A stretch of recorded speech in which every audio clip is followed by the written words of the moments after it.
Everybody, come on in. Grab a seat. Whoops, didn't mean to do that. Does that go away? Somehow, I've promoted one of your comments to the starting page. We might just have to live with that. There we go. All right, everybody, come on in. Grab a seat. Looks like the stocks are down a little bit. They'll recover. Let me get your comments working here. Then we'll have everything we need for the best show you'll see all day.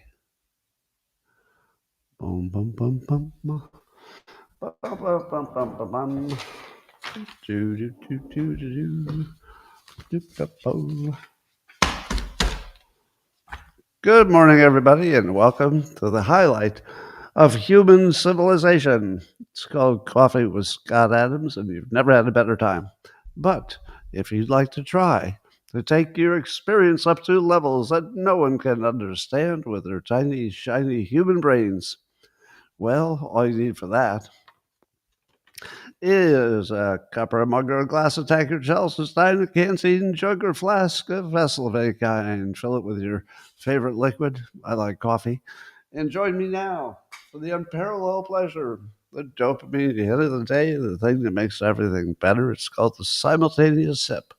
And it happens now.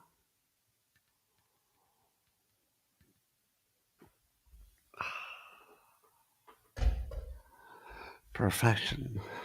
Well, I wonder, is there any science that maybe they could have skipped by just asking me? Oh, here's some. According to the journal Brain and Behavior, if you give testosterone to Democrats, they turn into Republicans. Do you believe that? Do you believe that if you give testosterone shots to male Republicans, to male Democrats, that they'll turn into Republicans? Well, it turns out that they do, but it only applies to Democrats who are sort of weakly affiliated. So the people who are strongly affiliated with Democrats, they're not affected. But if they're weakly affiliated, kind of on the fence, but they're Democrats, a little bit of testosterone turns them into Republicans. That's a real thing.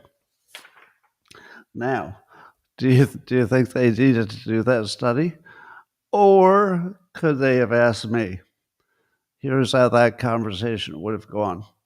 Scott, we're thinking of testing Democrats to see if they'll turn into Republicans if you give the man testosterone. And I would have said, well, probably not the ones that are hardcore Democrats, correct? But I'll bet it would get the ones who have a weak affiliation. Correct. I would have been 2 for 2.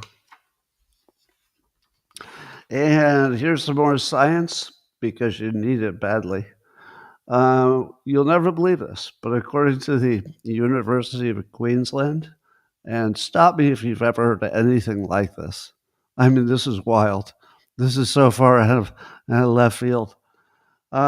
Staying physically active will reduce your risk of an early death. Really?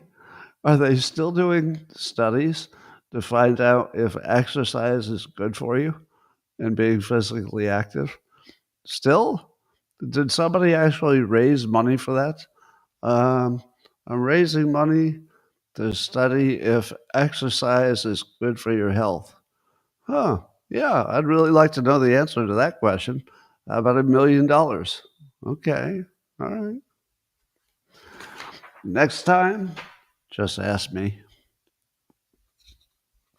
Well, according to The Guardian, Rachel Hall is writing that children, allegedly, teenagers, are limiting their own smartphone usage for their own mental health. Do you believe it? Do you believe that teens are voluntarily reducing their own smartphone use? Well, maybe some of them. Um, and it makes me wonder, is this going to be similar to teenagers are drinking less? Because if you had asked me, I would have gotten this one wrong. Scott, do you think teenagers will be drinking less in the future? I would have said, probably not. Probably exactly the same as it always was. But no, it turns out that alcohol use is way down among teens. Could it be that there will be a self regulating effect in which maybe it won't even be a cool thing to do?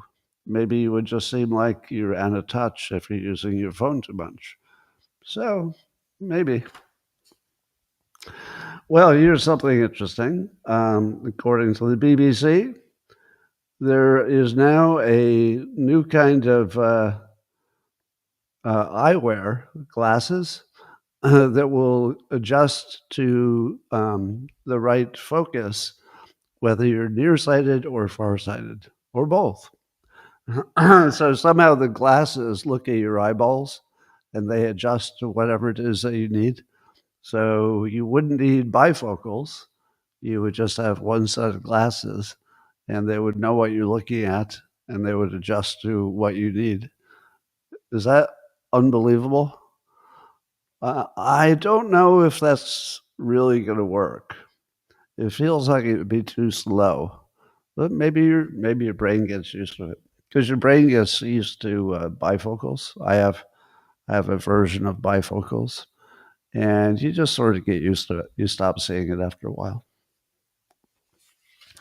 Well, you've all been waiting for the release of my conversation with Jordan Peterson on his podcast, and it's released. So if you want to see me talking to Jordan Peterson about some heavy topics, just search for his name and my name on YouTube, and you'll see an hour and 20 minutes of us chatting. I think you'll like it. I haven't listened to it myself, but I was there, so I feel like you'll like it. Well, all the chatter on social media, at least on X, seems to be about the new release of Grok, the AI, because it's the best one yet. And it's not just the best one yet, according to benchmarks, but there's some early indication that it might have reached some kind of new level of intelligence where it's actually figuring out stuff that doesn't already exist as knowledge. So the difference between the weak AIs and what maybe Grok is, Grok 4, maybe. I'm not convinced. Um, I'm not convinced. Sorry, I'm laughing at the comment. Um, but I would like to point out that I believe I would be maybe the earliest public figure to predict that AI would not create art that has commercial value. Now, I'm sure that it's created some logos and some minor stuff like that. But is there a popular comic strip made entirely by AI? No.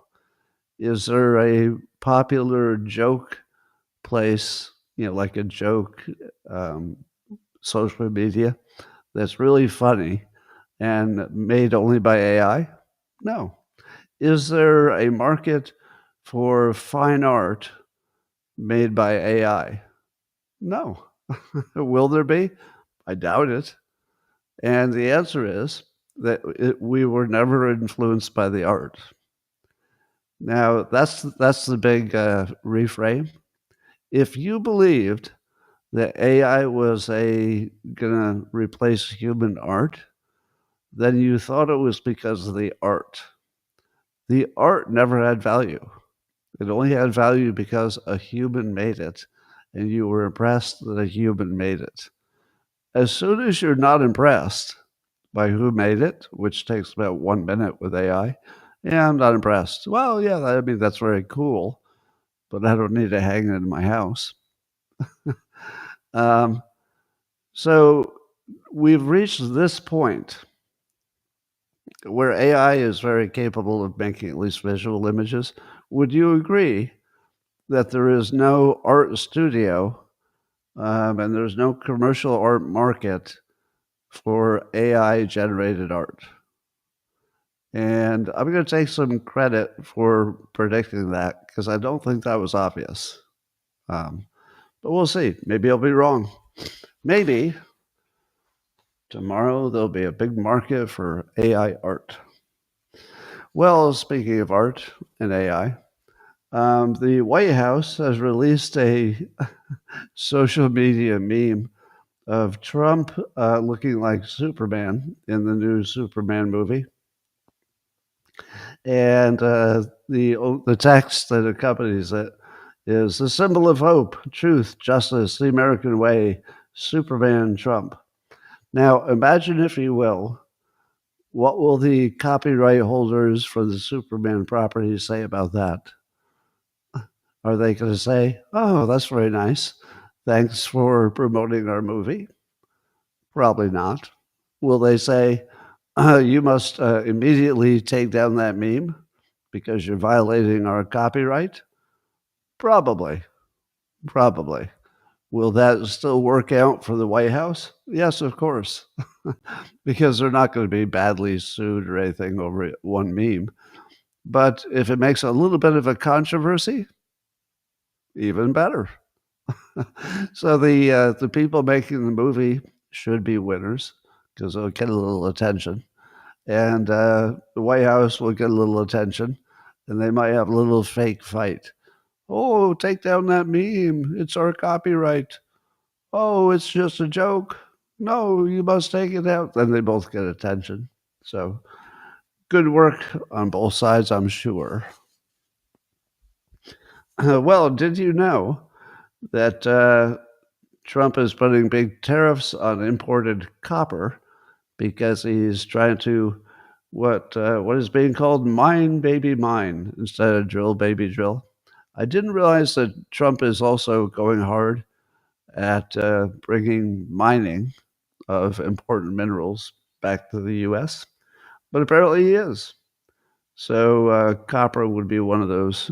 It's got a big old tariff on it now, and that should make it a lot more economical to mine that stuff in the U.S. And I think some of the red tape is being removed as well.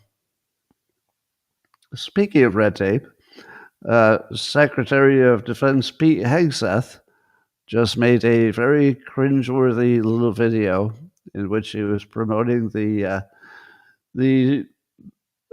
military's big increase in spending and development of drones. So, you know how I always say, and you've heard me say it a million times, that whatever country does the best on drones is going to, own the future because drones are going to be everything in military. And we, of course, worry that maybe the U.S. is a little behind or a lot behind. Let's say behind China, maybe behind Russia. So Pete Hegseth does a little cringe-worthy video where he's walking in the lawn and some people in the military are operating little drones that are buzzing around him. But they're very unimpressive little hobby-sized drones. And then, one of the little clevernesses in the video is that one of these little drones delivers to him a piece of paper, but it sort of stalks him a little bit with a piece of paper, and it's not really well written or produced. But I did say to myself, I'll bet there's not one politician who could have done what Pete Hegseth did. Now, I would say overall the video it missed the mark because it made our drones look weak and stupid and not very lethal, which was the opposite of the message they were trying to send. It just looked like we had just learned about drones yesterday. Because literally they're just little hobbyist drones. It's not like they were showing the drones blowing up a tank. we showed our drones looking completely harmless and delivering a piece of paper to Pete Hegseth. So I'm going to say it missed the mark. However, I will say that there's not a single other person in government who could have pulled off that segment. But Pete Hegseth has TV experience, so he made it look like a segment from the morning show or something. He actually pulled off the acting part, even though it was too corny. Anyway, but I like the fact that the government realizes not only do they need to make a bunch of drones, but we need to tell everybody we're really good at drones because that's part of the war. Speaking of drones, ZME Science reports that there have been some flights of actual jets. Not a drone per se, but an actual jet that has human pilots. And they've done some flights in Europe where the pilot is AI. Now, I guess they've been keeping a human in there just in case, but AI can now pilot a full jet. I assume that includes takeoff and landing. Seems like it would, but I don't know. However, I would ask the following question. Is this just so we can make it look like we didn't waste our money on the jets? Because, correct me if I'm wrong, but one of the most expensive parts of making a jet is making it so that a human can stay alive inside it. If you were a drone, you would not need all the parachutes and all the visual stuff that a pilot needs. So wouldn't it never make sense to have AI piloting one of these jets made for humans? Because it would be like $1 gazillion worth of assets. And I don't know. I feel like human operated jets that have cockpits, they might be on their way out, and fairly soon. Anyway, AI is going to be so much better than human pilots. Well, John Kerry, you all know John Kerry from the Biden administration, and he's run for president unsuccessfully in the past. According to OAN, John Kerry has admitted that Trump was right about the border. And Kerry has even gone further and said, without a border protected, you don't have a nation. That's exactly what Trump says. That's full on Republican messaging. And now he says it? Now. So John Kerry now can tell us, oh, your entire country would be destroyed if you had another 4 years of Biden. Now, he didn't say that, but he did say, without border protection, you don't have a nation. And we know we didn't have border protection until Trump took over. So I worry about the bravery of Democrats. Maybe they need another shot of testosterone, because John Kerry certainly knew that the country was at risk of complete destruction under his preferred administration, Biden. But now after some time has gone by and Biden can't fight back and everybody admits he wasn't really in charge, now he can say out loud, oh yeah, Trump was totally right on the border. Now? How many other things are in that category? A lot. Yeah. If you were to take a list of all the things that Democrats are criticizing Trump for, and then just check back in 5 years, how many of those issues do you think Democrats will say, well, yeah, I have to admit, he was right about all that crime stuff. Well, yeah, I have to admit in retrospect, he was right about, building up the military to reduce our odds of getting in a real war. I mean, it's going to be a long list, but it has begun. The Trumpification of history. Anyway,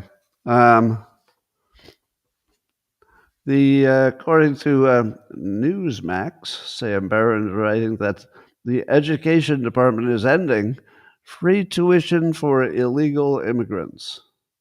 Now, how many of you knew that illegal immigrants were allowed taxpayer-funded technical and career school education, according to the Daily Caller?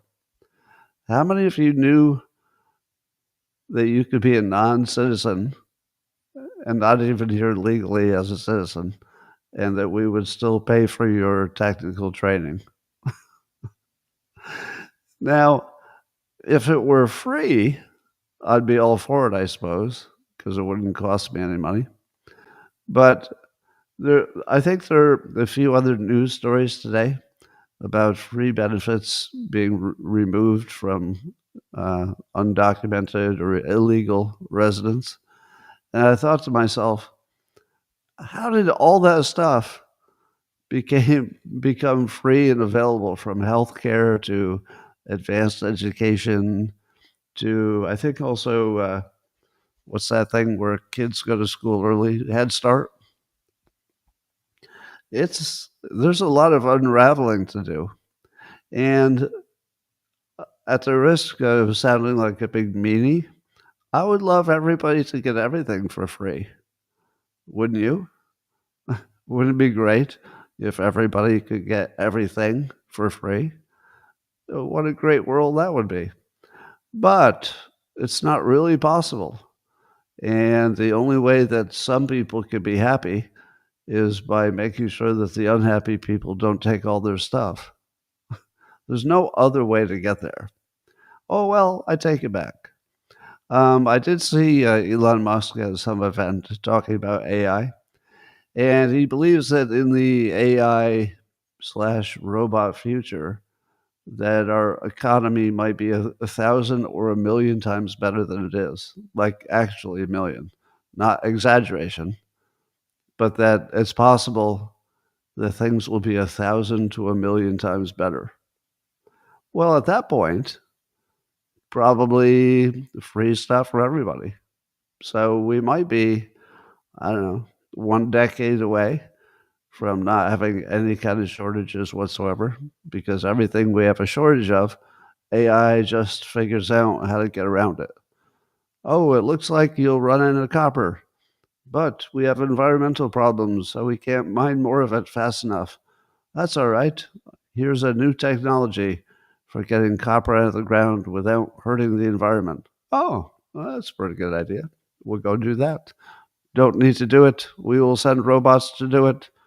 We will send our robots to mine the uh, the rare minerals. So maybe it doesn't matter what our now. If Musk is right, it also means there might be this window of time where the deficit really, really matters, and then it almost instantly will go to doesn't matter at all. Do you know what I mean? Because right now we have a standard economy, and AI isn't really replacing too many things, not at least not right away. So right now our national debt is a existential threat. But what would happen if AI made everything so profitable and easy that everybody had 10 times more than they needed? Wouldn't the national debt almost become meaningless? So we might have this weird little window of time that might be 10 years or 20 years or 5 years, I don't know, in which we could all be dead because of the debt. But that at some point, if you could just make it to that 10th year, or maybe it's the 20th year, if you could make it there, then AI and the robots will just make everybody have everything, and you don't have to worry about anything. So that'll be interesting. Well, allegedly, News Nation is reporting that Trump says there's a good chance of a deal with Hamas for Gaza for some ceasefire. I think Netanyahu says maybe in a few weeks. Trump's got it up to a week. But do you believe that? Do you believe that there will be some kind of deal? Well, I hate to be a pessimist, but I believe they're only talking about releasing 10 hostages. Really? We, yeah, we can't get a deal in which they give up all the hostages. And of course, Israel would like Hamas to give up all their weapons right away. And Hamas will not want to do that. And they won't want to give away all the hostages because then they're more defenseless. So I don't know. I I would have bet against Trump getting a good result in Iran, but there's a good argument that says he did. So is it possible that Trump with Netanyahu will pull this off and get something like a ceasefire that at least brings relief to the citizens within a couple weeks? Maybe, but I would bet against it actually. Or it will just delay how long it takes to unravel the whole thing. Because as long as there are hostages that are in tunnels underground in Gaza, you're not really going to get any lasting anything. So I don't know how giving up 10 hostages for how many, probably thousands of Palestinian prisoners, I don't know how that gets you to a lasting deal. But I would like to be surprised. We'll see. Well, you know that the Supreme Court said that these district judges can't do sweeping national decisions. Only the Supreme Court can do that. But it didn't take long for the district court. A New Hampshire judge has issued an injunction blocking Trump's executive order that would end birthright citizenship. So the Supreme Court says Trump can do it, and the more local judges can't stop it, at least nationwide. But all they had to do was do a class action. So instead of doing it the old way that the Supreme Court said you can't do, the Supreme Court left open that you could do the same thing. You could ban it nationwide, but it had to be in the context of a class action. And apparently, it didn't take long for the New Hampshire judge to be presented with a class action. So, is there a way around that? I don't know. I do not know. Meanwhile, Trump has announced new heavy tariffs on Canada starting August 1st, 35% tariffs. And CNBC is reporting this. And I guess he's not happy about Canada's fentanyl actions. So there's a little too much fentanyl coming in. That's what Trump would believe, I guess. So Trump cited fentanyl as a reason for the tariffs. Now, what is Canada going to say? Oh, we made lots of progress. And I guess that's not enough. So here's what I'm wondering. I've told you about my mother's philosophy that she drilled into me when I was young, that you can get used to anything if you do it long enough, including hanging. It seems to me that Trump has now made the entire world understand that he will use tariffs as sometimes a club and sometimes a revenue source for the government anyway. And does it feel like we just got used to it? Did he make the entire world just sort of adjust to a reality where he can punish other countries by just ramping up and down the tariff? Doesn't it give Trump some kind of weird control over other countries' policies? And I think Canada, they might fight back, they might retaliate. Some of this, I think, was retaliation from the retaliation.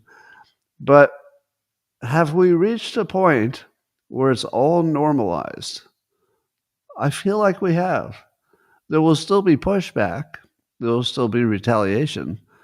But it doesn't seem weird now, does it? It just seems, oh, well, Trump will probably increase their tariff until they give us what we want. It would be one thing if he only used the tariff in situations where they tariff us, so we tariff them back. But Trump is using the tariffs as sort of a general weapon. So he's tariffing Brazil because he doesn't like the lawfare they're doing against the prior leader of Brazil. And he doesn't like the digital taxes on our digital platforms. So apparently Trump has just normalized using tariffs as a weapon. So we'll see if it works.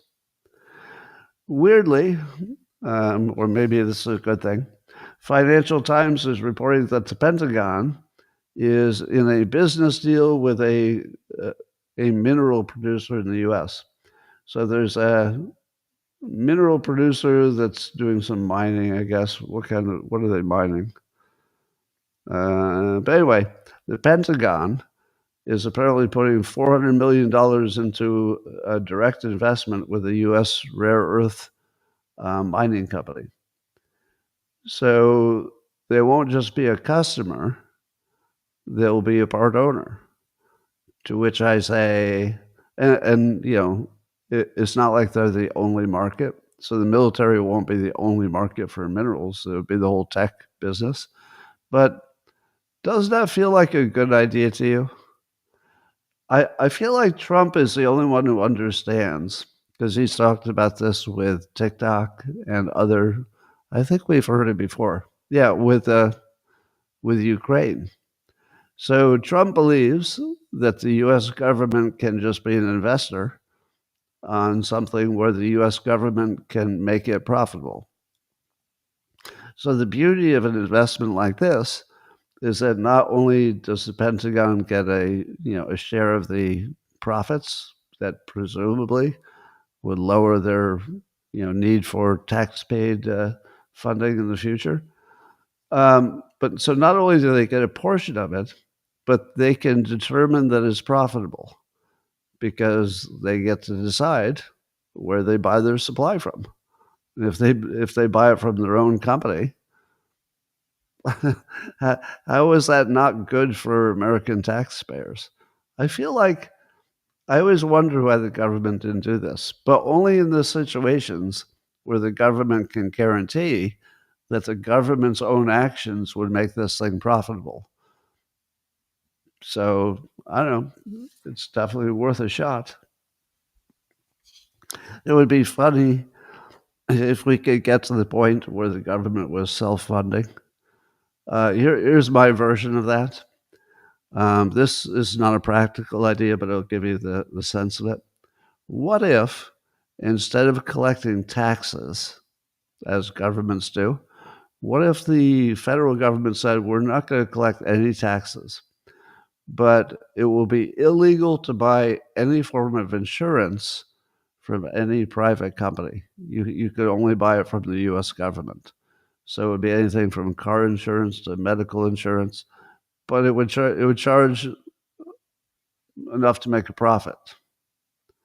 And that profit would replace the taxes.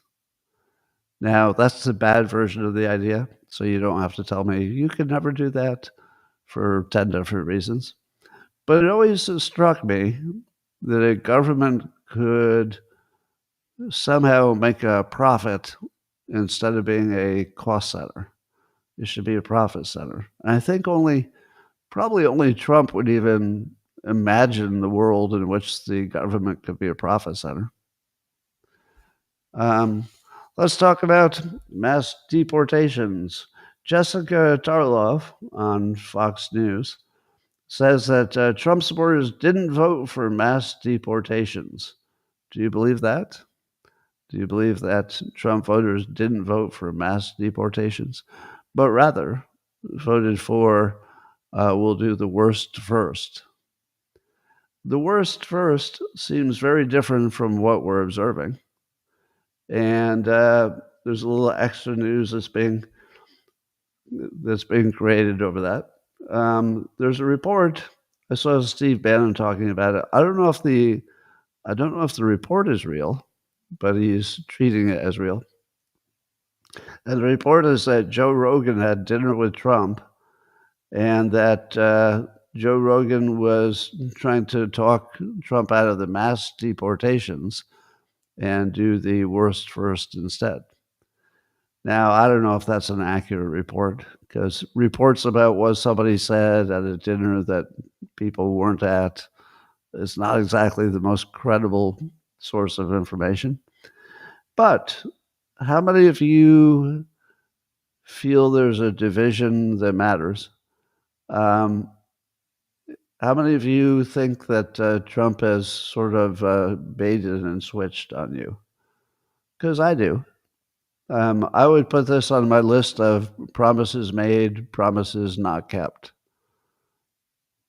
Now, remember, I'm a big Trump supporter, and I do think that one of the most impressive things about the Trump administration is how close his performance is to what he promised. Probably, maybe nobody ever better. He might be the number one best politician at making a promise and then keeping the actual promise. But this one to me looks like a broken promise. It's not it's definitely not worst first. And there might be completely practical reasons why they couldn't do it that way. Because once you get the easy bad people, the ones that are easy to find, you could predict that the numbers don't work. If the only thing you try to do is get the ones who committed extra crimes after they crossed the border, which is itself a crime, you would run out of them. And then it would look like you were not succeeding in what you had promised, which is a large amount of deportations. So maybe there was no way that was ever going to work. Just the numbers couldn't work. So here we are. I don't know if this is going to be a big split, and I don't know if anybody's not going to vote for Trump next. Well, not Trump, but I don't know if anybody's not going to vote for Republicans because of this. Because on one hand, he definitely said he was going to deport everybody who was here illegally.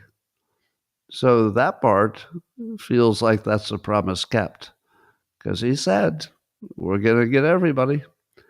But he also said, we're going to do it in the order of worst first. And that part doesn't look like that's true at all. That's my current take. But maybe it couldn't have been. It might be by its nature exactly the kind of promise that nobody could keep, because the numbers just don't work. You would run out of people to deport. Anyway, so here's my take, which I have not given you before. There will be some point in the deportations where we all feel it. On day one, even if they deported 10,000 people, almost none of us would feel it. Like everything would look exactly the same, because you probably don't know anybody who got deported. But as that number creeps up, and there's a lot of self-deportations, etc., at what point do we start noticing it? As in, I heard somebody say that the LA traffic was way down. Well, it might be because it's the peak summer vacation months, but it might be because the deportations are having that much of an effect, or at least keeping people off the roads. So that's something you would feel if that's what's causing it. How about what will happen if rents start going down and the news says, well, it's because there are fewer immigrants renting places? Well, you would feel that. What about if the deficit gets a little bit reduced? And what if the news tells you it's because we're no longer paying for undocumented people? Well, you'd feel that, maybe not as directly. But what happens also when small businesses start going out of business because they just can't get enough employees? Or will it be the opposite? Will it be that more citizens have jobs because jobs open up? Well, those are both you can feel. You would feel it if you tried to get a service at your home and you just couldn't get anybody to show up. You would feel it if your unemployed family members suddenly become employed, and only because some jobs open up. So until we feel it, we don't know which way this mass immigration is going to go. But I feel like we're within only months of everybody having some experience that they believe is caused by this. And it'll be a contest between services that you can't get. Like you'll go to the restaurant, your food won't be there, and you'll try to get your lawn cut, and there's nobody to do it. Well, in the long run, do those jobs get filled and you don't notice the difference? Or do you just really notice, wait a minute, we don't really need to ship back any more people because everybody who wants a job seems to have one? Could go either way. So that's my prediction, is that when the news starts reporting that ordinary people can feel the difference, not just hear about it on the news, but you feel it because somebody won't return a phone call, your food doesn't come, your prices go up or your prices go down. So I think we're only maybe at the end of the year that you're going to really start feeling it, or at least it will be reported that it's part of a cause. All right. Well, how many times have I told you that you don't know anything about a story until Alan Dershowitz weighs in? And once again, Alan Dershowitz is at the center of history. As you know, Dershowitz was a lawyer for Epstein for a while, but also Dershowitz, separate from that, was accused himself by, I think it was Virginia Joffrey, the one who died recently, tragically. And for a while, she was accusing him of being an abuser, as part of the Epstein abuse thing. That, my understanding is that she withdrew that and said it was never true. Now, I don't know what is true. I'll just know that the one and only accuser changed her story long before death and said, no, it didn't really happen. So Dershowitz is, innocent by our standards, and that's all we know.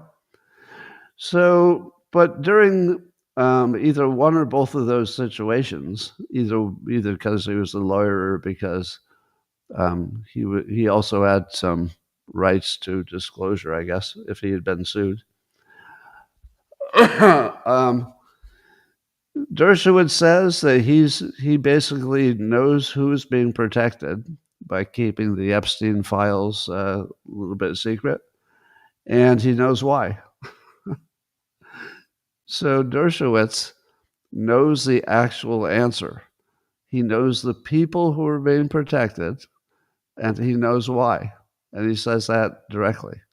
Do you believe him? I do. I believe him.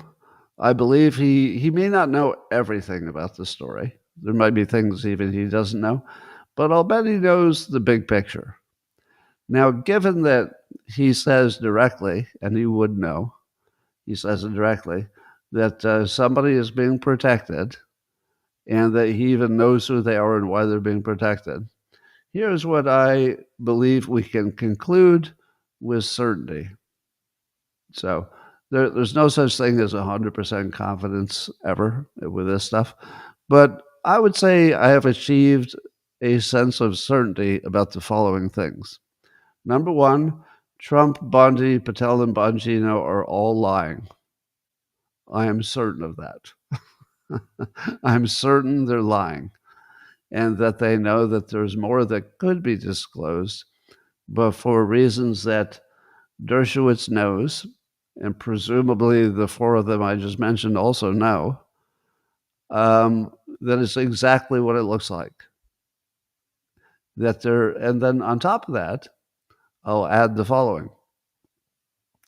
There would certainly be an element of trying to protect the innocent, because there would be lots of people whose names were associated with Epstein who didn't know what he was up to and maybe just had some business or charitable contact with him. It would be terrible to destroy their lives by associating him in a public way with Epstein. So some of it is almost certainly protecting the innocent. But given what Dershowitz said about it, I feel as though we're also certain that there's some guilty people being protected. Do you feel like you could say that for sure? I feel like it. Because otherwise, Trump would have said, you know what? There's not enough information about guilty people, but there's a whole bunch of information about people that are not even accused of anything. So the reason I'm not going to give you the files is so that the innocent people are not blamed. He would say that because that would be an understandable, easy thing to say if it were true.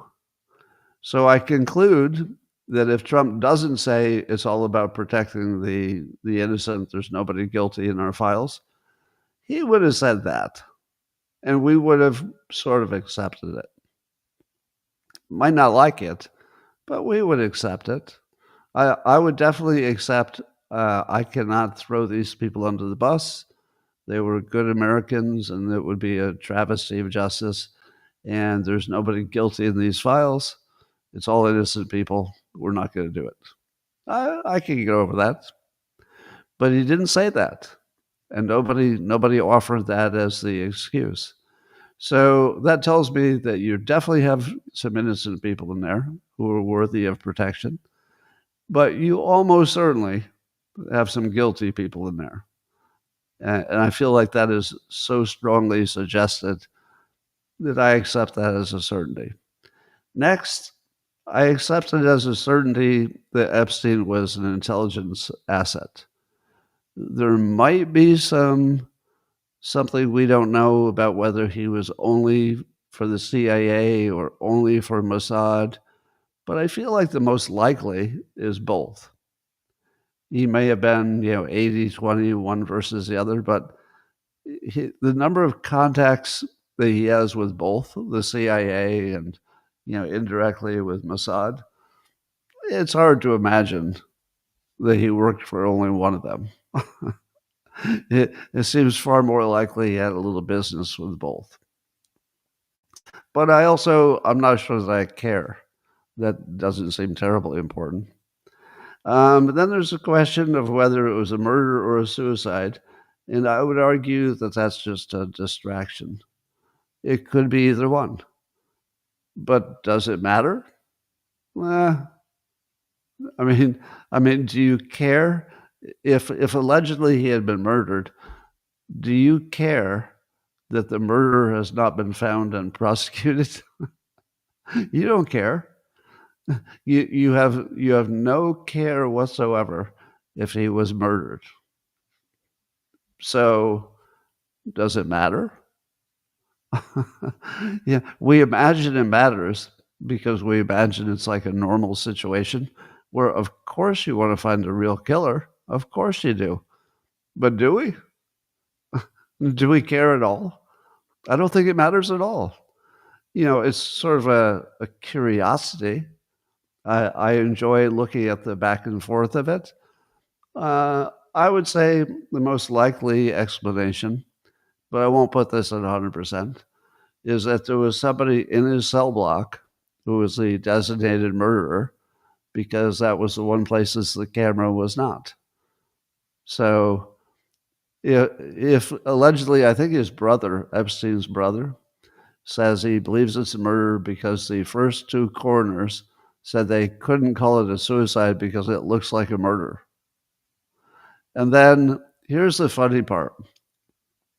I saw Epstein's brother talking about how Kash Patel and Dan Bongino both said that they saw the files and it's definitely a suicide because they know what suicide looks like.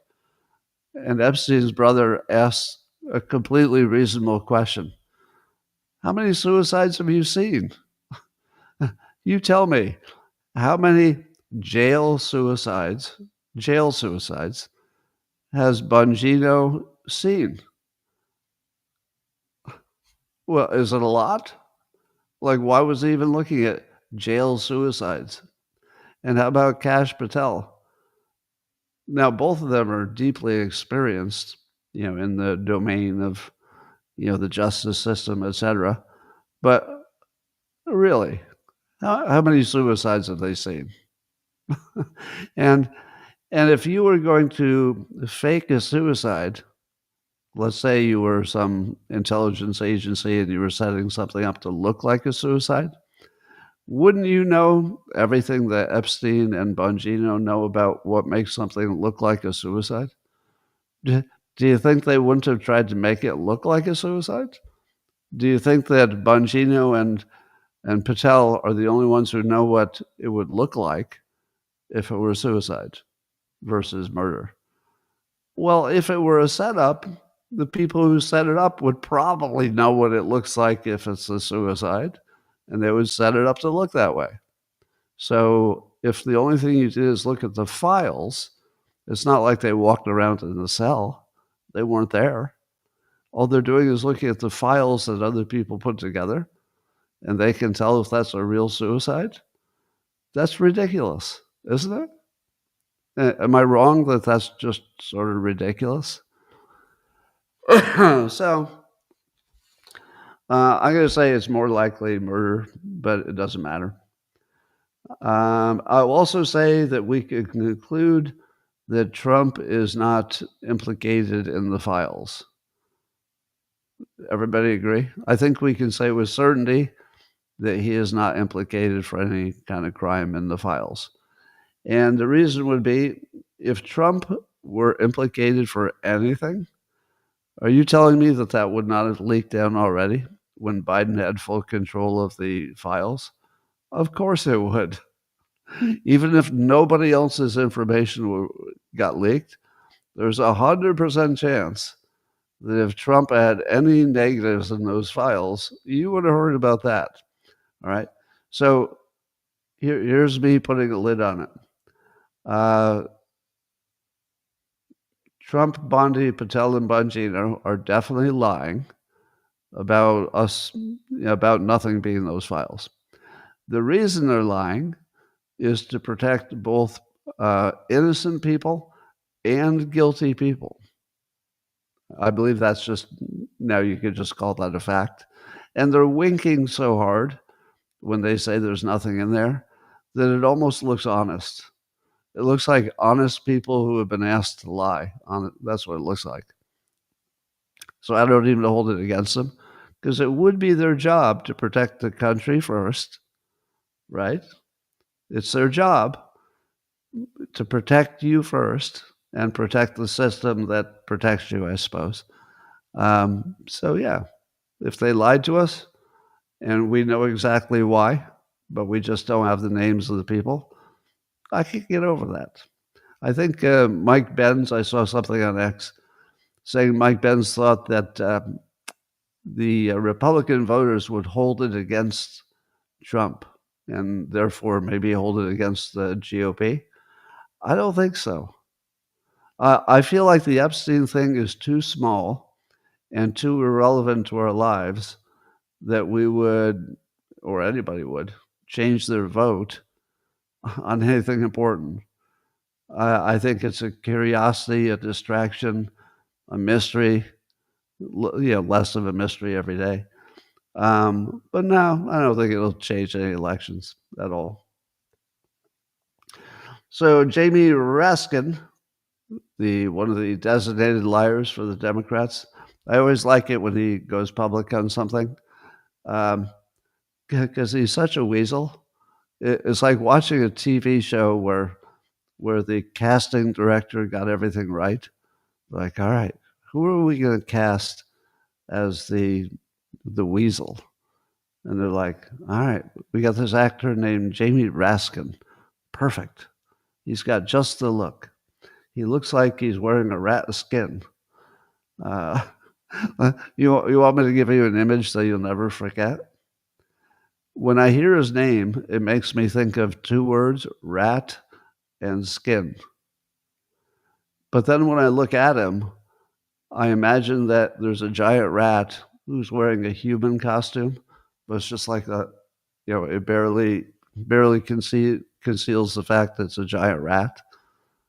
And now when you look at him, just imagine him being a giant rat wearing a disguise as a human. It's all you'll be able to see. It's all you're going to see when you see him from now on. You're welcome.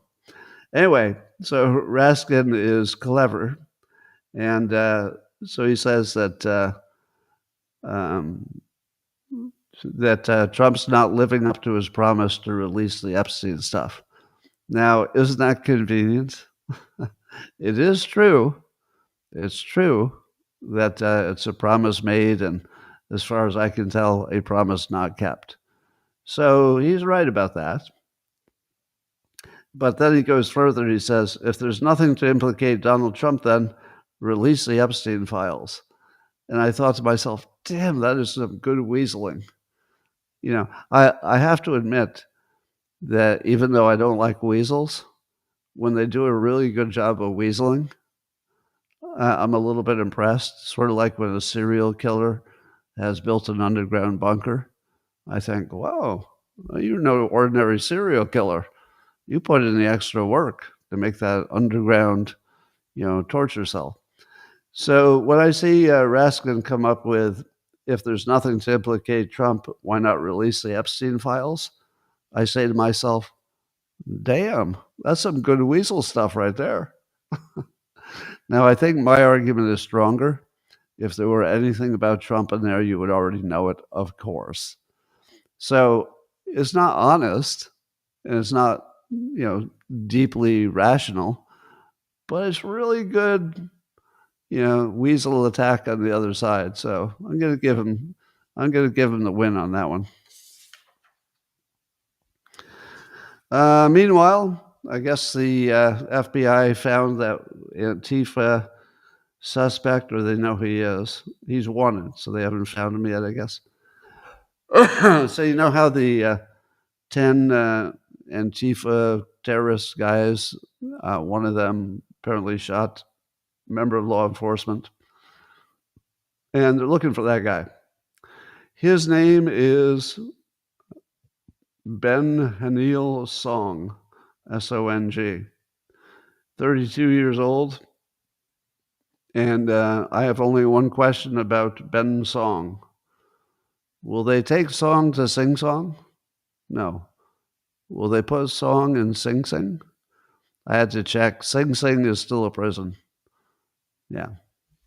So you'll be singing a new song pretty soon in Sing Sing.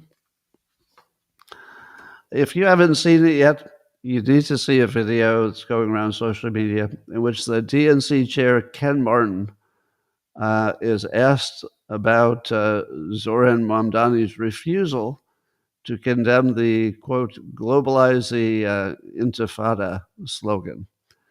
Now, globalize the intifada would sound to a lot of people like just a purely anti-Semitic, cult of violence against Jewish people.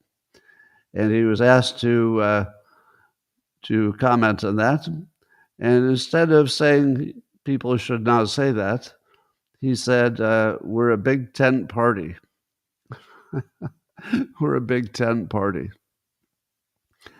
Ken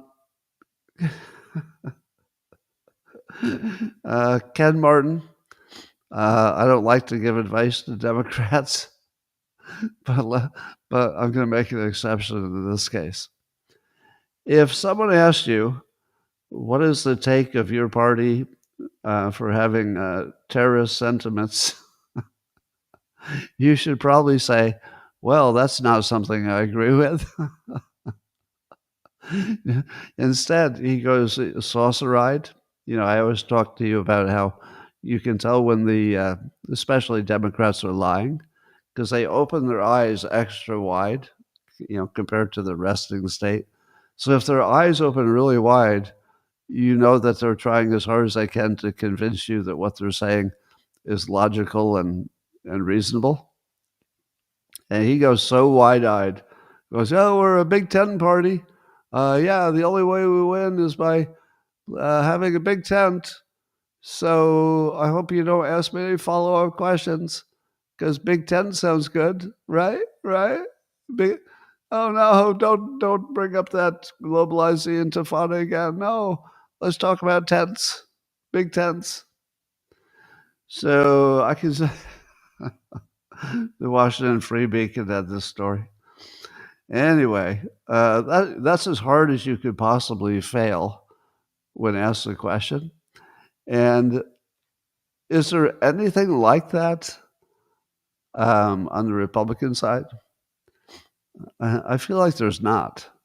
If you asked a Republican, an elected Republican, or even head of the RNC, if you said to them, "Hey, there were some white supremacists who said this or that was something horrible," don't you think that the ordinary Republican would have no trouble whatsoever saying, "Oh my God, I certainly disavow that"?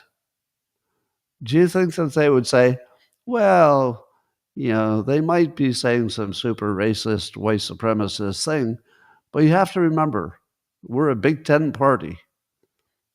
Do you think you could find even one Republican who would think that was a good way to go on that answer? I don't think so. Only a Democrat would say, "Yeah, yeah, you might be a little terroristic. It's a little bit murdery, but we're a Big Ten party." So, next question. Harry Enton, the data expert at CNN, is saying that the CNN did a poll, I think it was their own poll, about how worried people were about climate change. Are they greatly worried about climate change? And apparently they've been asking this question, or somebody has, for many years. And in 1989, quite a long time ago, 1989, 35% of the country said that they were, quote, greatly worried about climate change. Now we've had years and years of just massive brainwashing to convince more people that climate change is the thing they should worry about the most. And here in 2025, it went from 35% up to 40%. So I would say that that's actually a significant move up, even though a lot of years have transpired. But Harry Enton was blown away by the fact that number hasn't gone up a lot, because all the messaging is that it should. What do you make of that? Why is it that all of that? Why is it that all of that fear mongering that has been just nonstop, a wall of fear mongering for, I don't know, 25 years at least? I mean, the heavy part, probably 25 years, but it's happening since 1989. Do you think that people just look at it and go, I don't believe that? Do you think they thought about it? Or is it that so much time has gone by, because it never really peaked? I mean, it was never really much more than that. So to me, it's sort of a mystery. I feel it has as much to do with how many people don't watch the news. So maybe 60% of the country isn't worried about anything except the prices at the pump and the eggs, because they're just not watching the news. Is that all we're seeing? Or there's something else? I don't know. Anyway, every now and then, I reflect on how many hoaxes I've been asked to believe, primarily by Democrats. So there was the climate change hoax, which I call a hoax, because wait till you find out about climate models. There was a fine people hoax, which completely dominated politics and was the reason that Biden ran for office, completely made up. The Russia collusion hoax, which Brennan and Clapper apparently were behind, if not Obama himself. And we lived under that nonstop. It was like the biggest, most important news thing, completely made up. Completely made up. The Hunter laptop story, completely made up. And then I'm going to add this one. The fact that you needed a bipartisan bill to close the border, your fake news was reporting that nonstop. And I never saw once anybody on CNN say, well, I mean, that's clearly you don't need a bipartisan bill.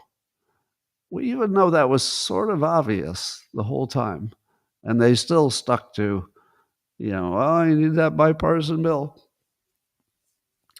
But I would say that if you're looking at the Democrats as the source of all hoaxes, they're not the source of all things that are not quite true, because Republicans have a little of that too.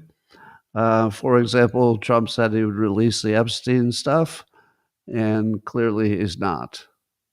So you can judge that. And I don't think that the Border Patrol is, well, let's just say that border security is not going worst first. There was a definite attempt to go worst first, but I feel like we got a little bait switch on that. So, but those were not, those were both smallish.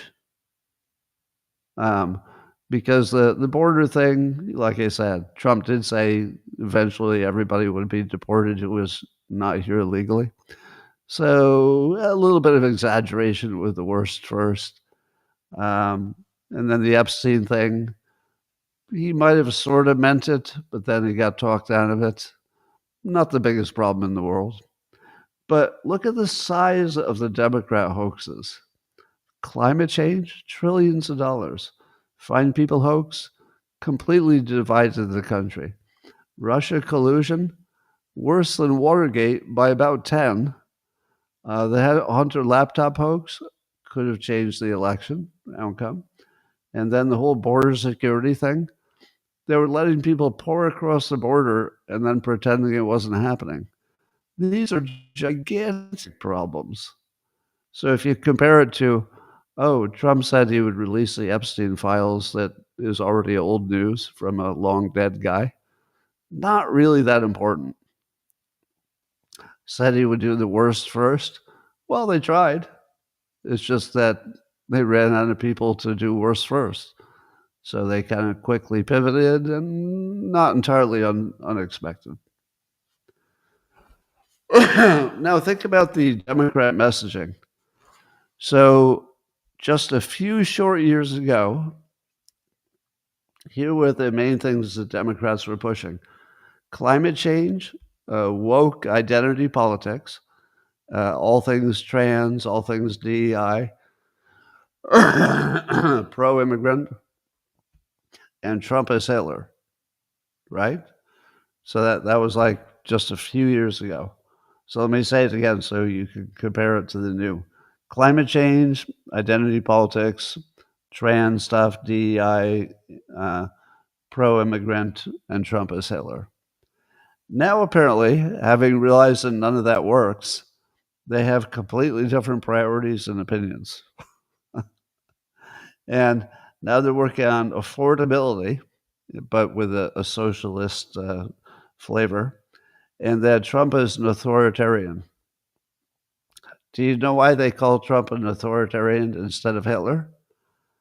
It's because the Hitler thing became too comical. That literally nobody was buying the Hitler thing because they used it too much. They overused it.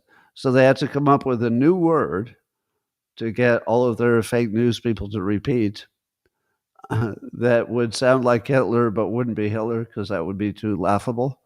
So they came up with authoritarian. Meanwhile, Bernie was trying to come up with, what was his word for the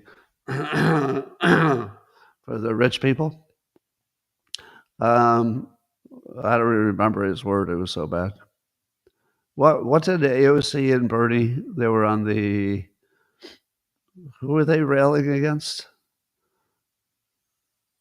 Oligarchy. Yeah. Oligarchy. I couldn't even remember their word. That was such a weak messaging. But here's the thing. I think affordability is important, and maybe some Democrats think the authoritarian thing is important.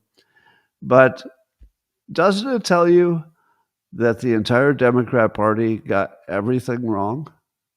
Because they abandoned sort of everything. If you abandon everything you were saying just a few years ago, and you try to stitch together some Frankenstein monster of new stuff, well, how about Trump's an authoritarian, but we kind of like socialists, but not totally. But affordability is good. Oh, wait, affordability is improving, but we can't give Trump any credit for that. They got nothing. They're really out of weapons there.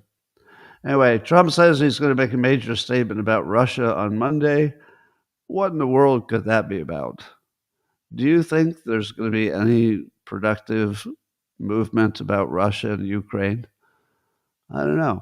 I did hear that the U.S. is making Europe pay for the weapons that the U.S. is providing to Ukraine, which I don't mind so much.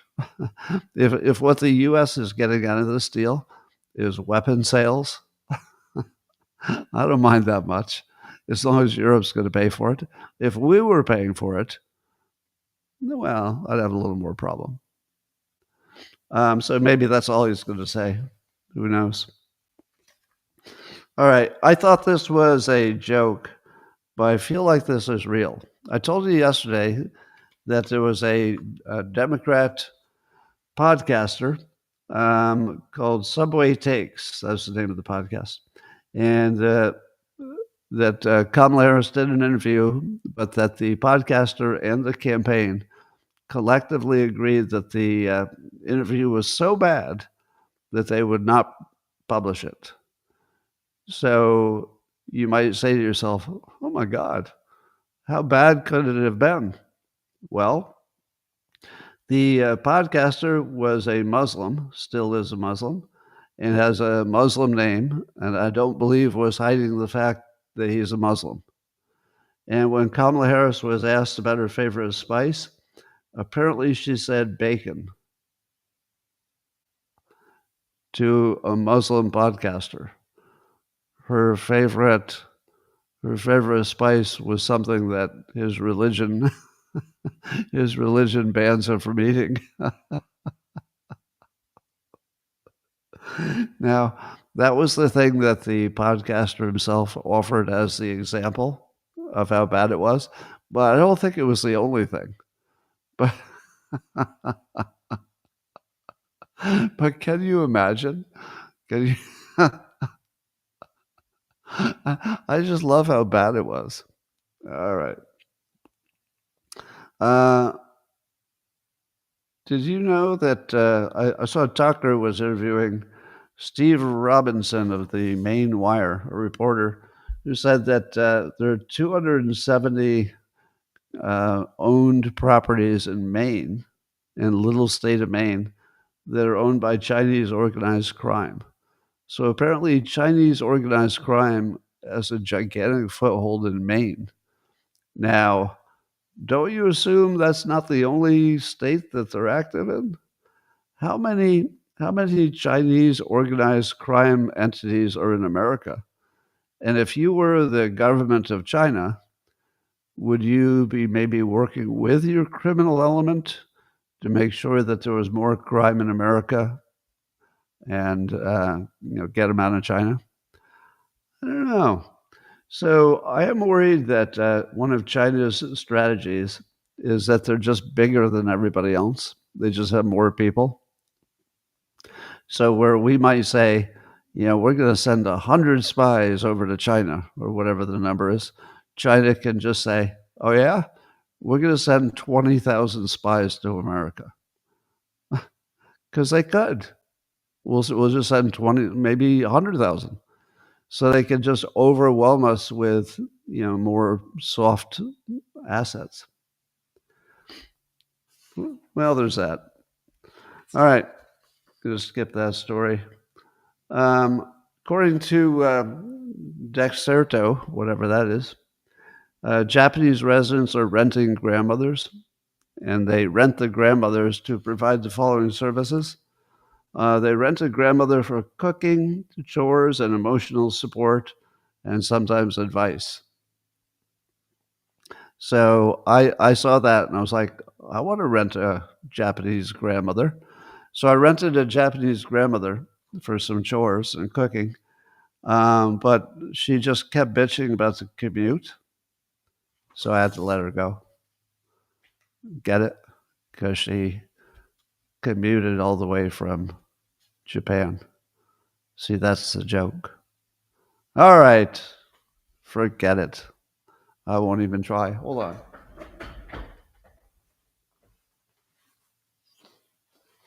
All right. So I'll remind you again that my conversation with Jordan Peterson is now on YouTube. If you want to find it, just Google my name and Jordan Peterson, and you'll find it. I think you'll like it. Let me know what you think. And that's all I got for you today. Thanks for joining. I'm going to say a few words privately to my beloved subscribers on Locals. I'll remind you again that if you feel lonely, Locals would be a good place to go because they spend as much time talking to each other as they do talking to me, and they like it. It's a part of the day where they get to interact with some familiar people who care about them. All right. And if you're not on Locals, I'll see you tomorrow, same time, same place. Thanks for coming. Locals, I'll be private with you in 30 seconds.